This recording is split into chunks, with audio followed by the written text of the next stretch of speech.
اعوذ باللہ من الشیطان الرجیم، بسم اللہ الرحمن الرحیم۔ سخت پریشانی کے وقت یہ دعا پڑھیں۔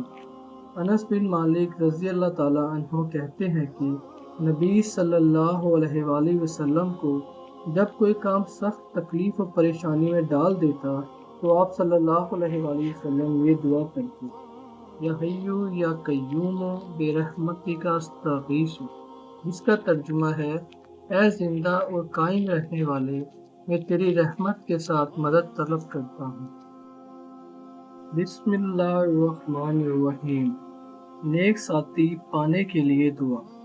اللہم یسر لی جلیسا صالحا، اے اللہ مجھے کوئی نیک ساتھی عطا فرما۔ بسم اللہ الرحمن الرحیم۔ وضو کی لازمی شرط۔ رسول اللہ صلی اللہ علیہ وآلہ وسلم نے فرمایا: جس کا وضو نہیں اس کی نماز نہیں ہوتی، اور جس نے وضو شروع کرتے وقت بسم اللہ نہیں کہا اس کا وضو ہی نہیں ہوا۔